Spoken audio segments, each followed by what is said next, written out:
My cat is currently on the couch, staring at me with a look of disdain that only she can do. And suddenly, I'm a bit terrified.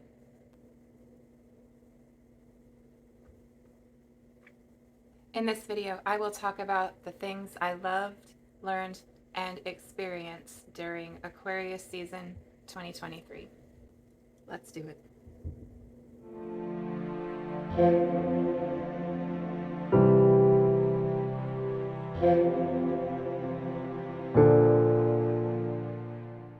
This video is probably going to be a bit short because Aquarius season overall was a bit meh.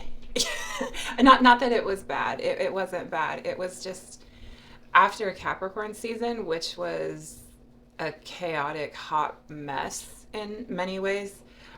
February just felt kind of flat, which in a way I guess was good, just because the season prior was so having a bit of that, just more I guess levelness was what was okay, but it was yeah, just kind of meh. So or maybe it was better than I'm recalling right now, but I'm honestly not sure.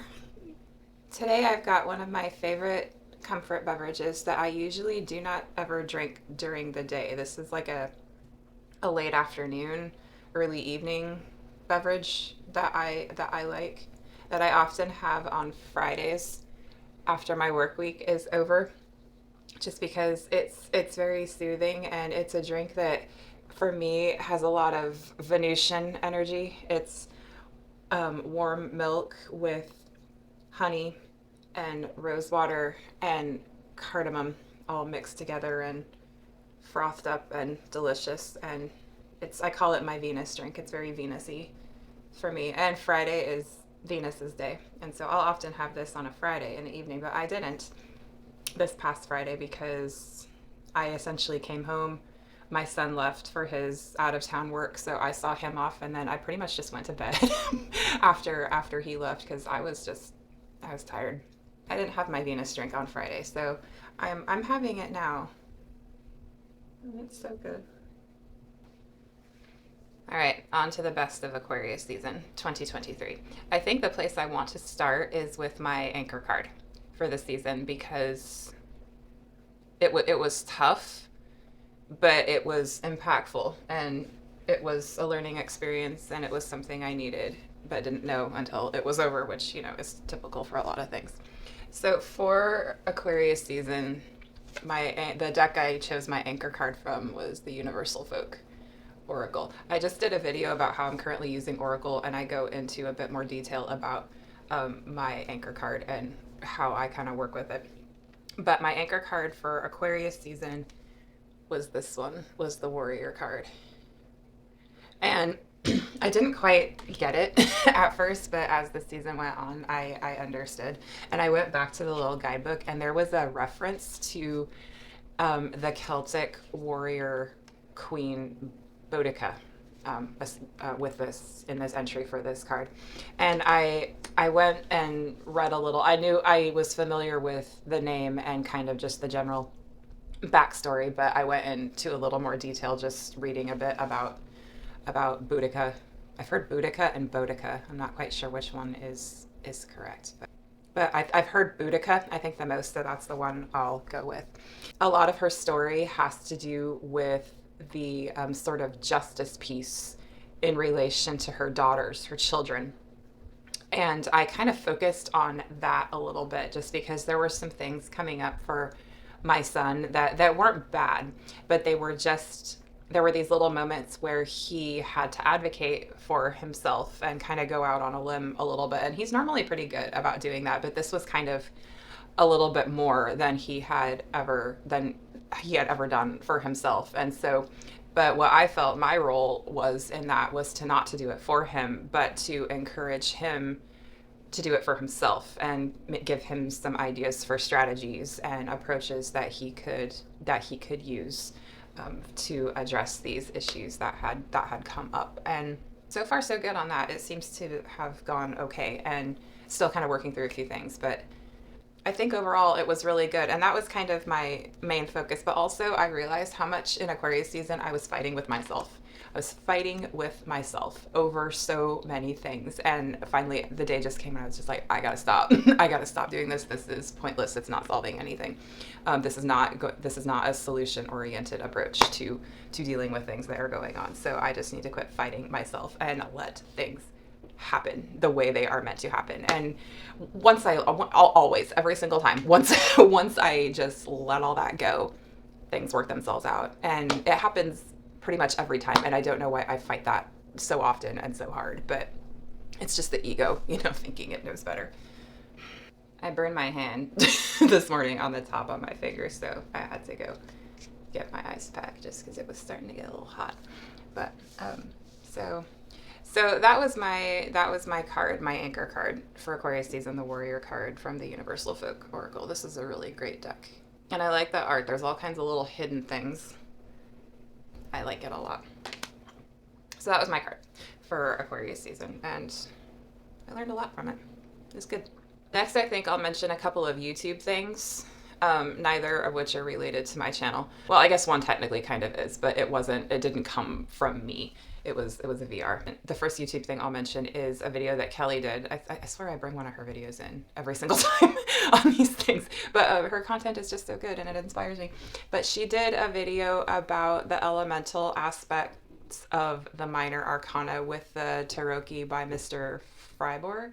I think it's a deck it was a Kickstarter, I think, and it's come out, and there have been a lot of videos on that. But she featured that deck and talking about the elemental aspects of the minors, and that's a very important part of how I read the minors, elemental aspect as well as the numerological aspect. And I always like listening to readers talk about how they interpret the minors, particularly if there's an elemental standpoint involved. And the video was really good, and I recommend it highly. So that video was great, and I enjoyed that very much. The second YouTube thing I'll mention was the Deck Crush tag. That was a collaborative tag by Don Michelle and Lisa Pepez and Marlena Teresa and Annie Mystic, where it was kind of a Valentine's oriented tag about decks that we have a thing for, and they had some really great prompts, and I had a lot of fun. I did a VR to that, and I had a lot of fun making that VR. And I had a lot of fun watching everyone else's VRs and just seeing certain decks pop up. Like the same decks pop up for the same prompt, and sometimes for different prompts for different reasons, and that's always fun to kind of examine and look at how one person feels this way about this deck, and another person will feel a completely different way about that same deck, and it's always fun to listen to others and how they use their decks and what their experience was. So yeah, the Deck Crush tag was super fun, and I enjoyed it a lot. The next is going to be just totally miscellaneous random things. I'm a hot mess today, and I have no order. I had a reinvigoration, I suppose you could say, of my love of flavored carbonated water during Aquarius season. Carbonation is weird for me. I'm either in the mood for it or I'm absolutely not. And oftentimes if it's carbonated, I'll open it up and I have to let it sit because too much carbonation doesn't sit well with me. A little bit is fine, but I have to kind of just let it tone down a little bit. But yeah, the flavored carbonated water was kind of a thing, and it still kind of is, if I'm honest. And my two favorite ones that I stocked up on are the Limoncello LaCroix. This is not lemon, it's limoncello. It's got a creaminess. There's a vanilla kind of aspect to this.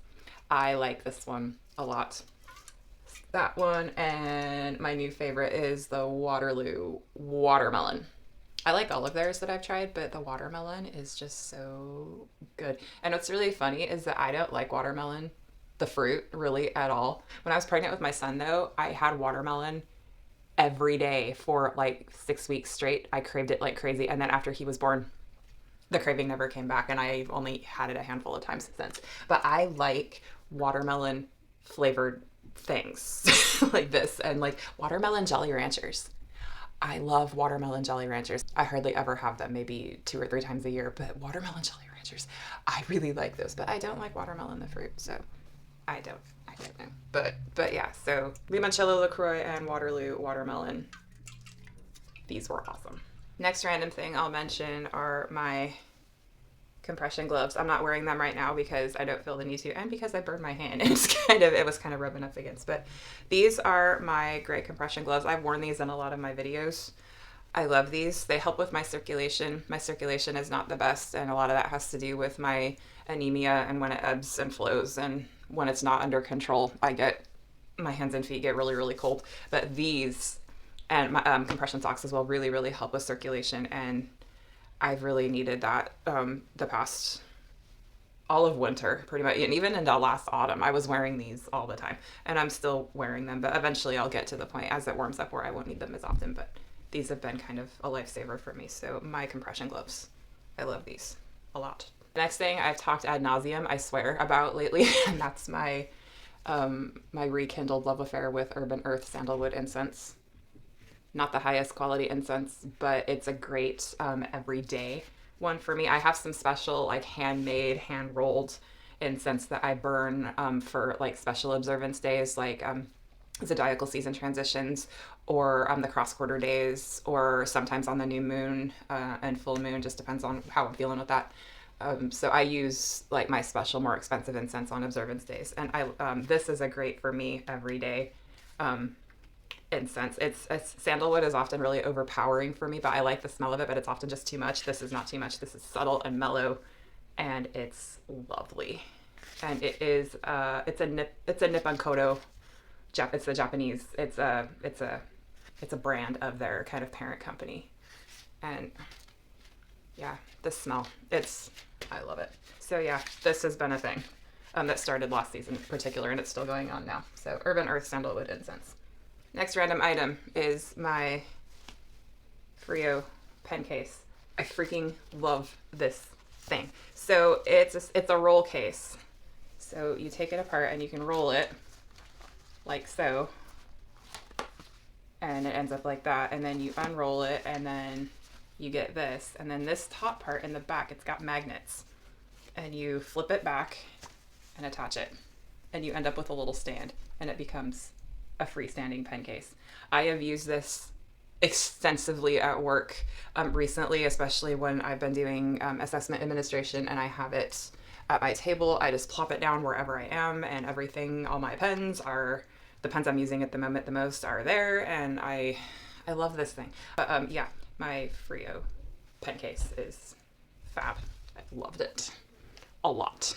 I think I'll mention also the writings of Agatha Christie. I've been a Poirot fan for about 8 to 10 years, somewhere in there, and I've seen every episode of David Suchet's version of Poirot, but the only book I had ever read up until recently was Death on the Nile. For some reason, that was the only one I managed to get through.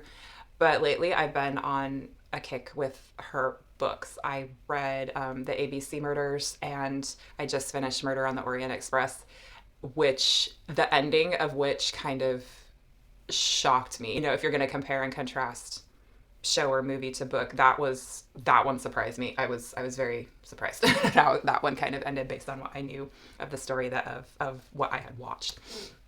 So, but yeah, I'm really enjoying the books. The Poirot books.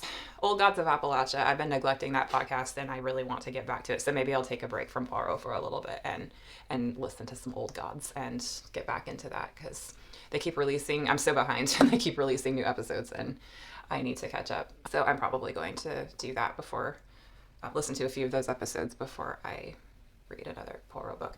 I'm kind of falling back in love with fiction as a whole. I really feel that since the pandemic started, I have been so absorbed in nonfiction text, just because a few months prior to that, I had discovered tarot and all these other systems of divination that I never knew existed until that point. And so I was just going down the rabbit hole of all this stuff. And then in April 2020 is when human design found me.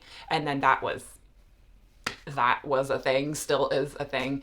But I just really, really didn't read much fiction at all. I haven't done since the pandemic started, and I'm kind of falling in love with fiction again.